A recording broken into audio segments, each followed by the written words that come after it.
Here we go again with another otherwise excellent 1883 episode, debased by Elsa's entirely futile narration and absurd actions.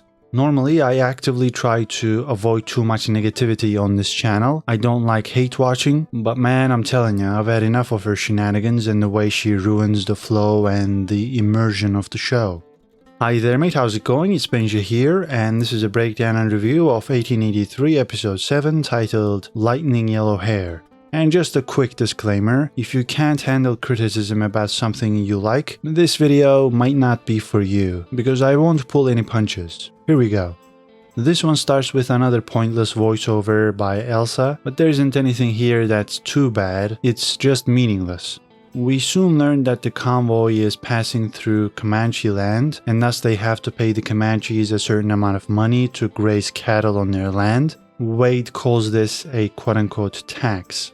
The convoy makes camp here as there's water, and Cookie, the new cook, starts preparing a meal, and they'll finally eat some meat.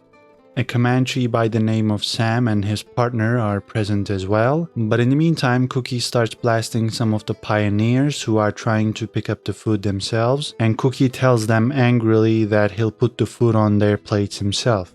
He drops multiple F-bombs during his rant, and Joseph doesn't understand the meaning of that word in that context. Margaret, on the other hand, does recognize the word, and this leads to a funny exchange between she and Cookie, as she slaps him and tells him not to swear in front of her son, John. John is curious about that word and asks his mother about it, and she tells him he'll get a spanking the next time he uses it. That's what it means. I thought this was a fun way to kick things off. Cookie did not disappoint once again, and he will definitely be providing some comic relief going forward. Ennis's death left a giant hole on that front, but Cookie will do that job. He'll be the one saying ridiculous stuff in funny situations. So Cookie is back, and so is Elsa's lust, after grieving over Ennis's death for just a few weeks. You know, that's definitely enough time, isn't it? Anyway, her next target is Sam, who by all means is a cool cat, but he's like twice the age of Elsa, and that makes things even weirder. They start talking about Elsa's horse, and she mentions that she calls it Lightning because that's how fast it is. Then Sam's like, let's test that out. So they race and Elsa wins. They continue their conversation, and Sam argues Elsa is the lightning, not the horse. He says he'll call her Lightning Yellow Hair, so he gives her an Indian name, which is also the name of this episode. Elsa wants to learn Sam's name, and she finds it weird when he says it's Sam, as that is not exactly a traditional Comanche name. Sam explains that it was the name of the man who killed his wife, and he took it from the killer when he got his revenge. Elsa mentions the fact that she also killed a man to take revenge, but she did not know to ask him his name. Sam tells her that's a good thing, because with the knowledge of his name, she would mourn forever.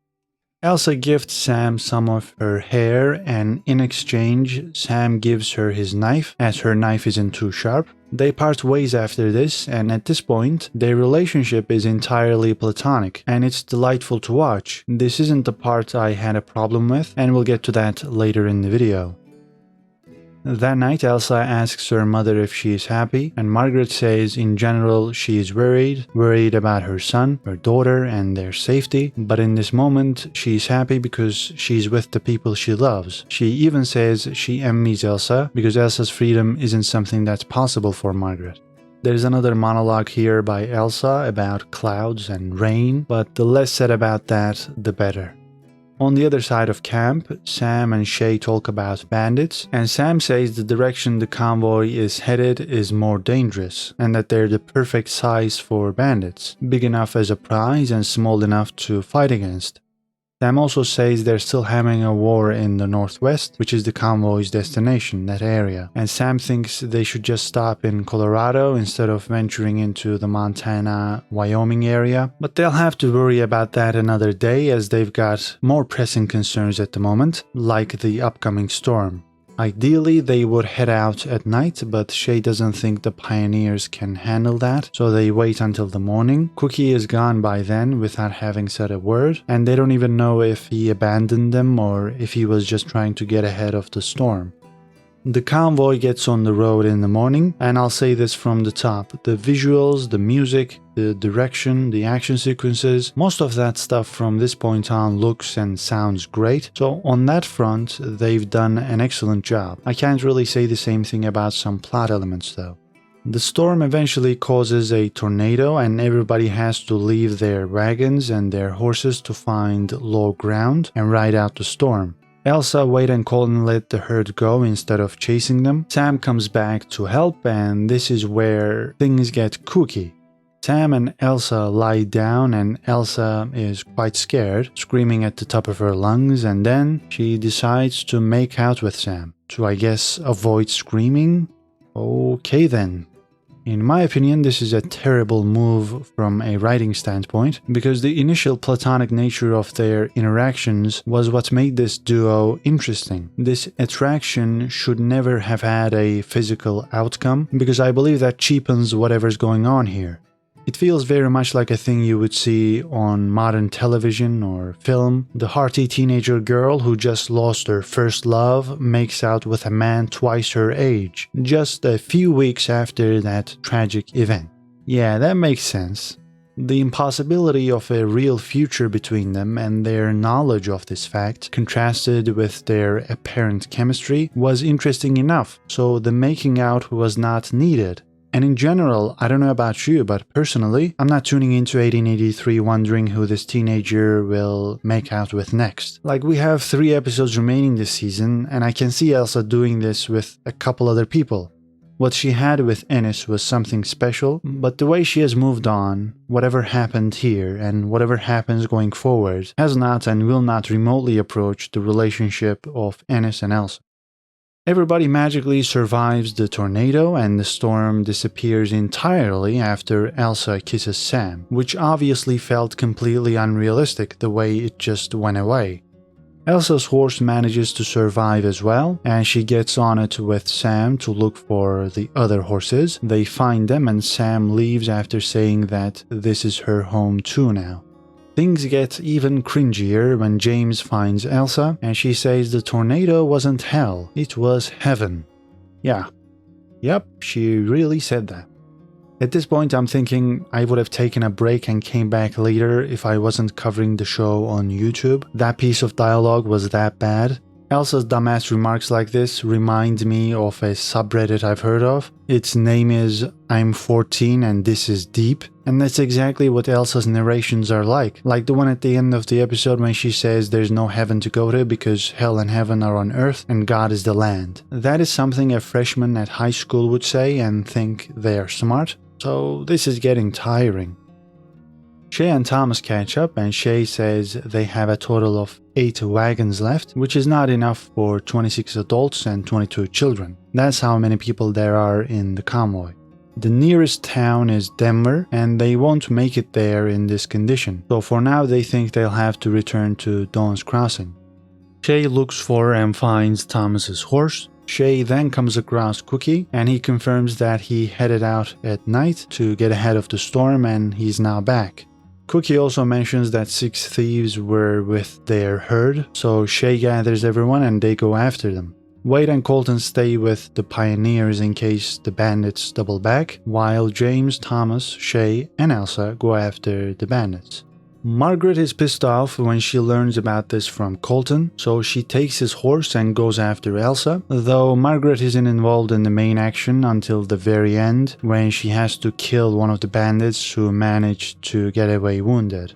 Margaret was already in a fragile emotional state, and having to kill a man isn't going to do her any favors.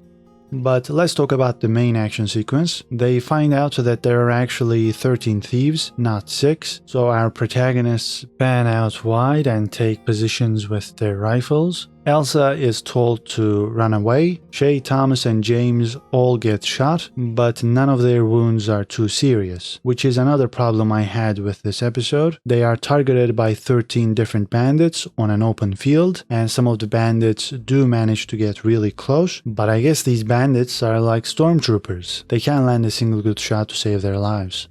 I think this sequence is a good reminder to scriptwriters that if you don't want your audience to complain about plot armor, don't put your characters in impossible situations and let them survive without a hitch. In the end, this trio kills 9 bandits, the 10th one gets away wounded and he is killed by Margaret, while the remaining 3 get past James, Shay and Thomas to chase after Elsa.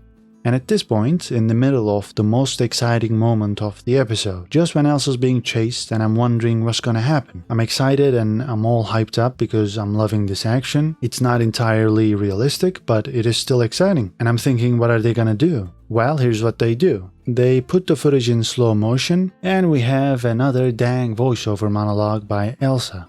This is exactly what I mean when I say that her futile narrations ruin the immersion. It's a friggin' horse chase scene and Sam is coming to save Elsa with his partner and another mysterious man, so please just keep this as a normal, traditional scene. No slow-mo, no narration, just 3 men going after 3 bandits. How difficult is that to pull off? Well, from the way this show's going, it looks like it's not easy.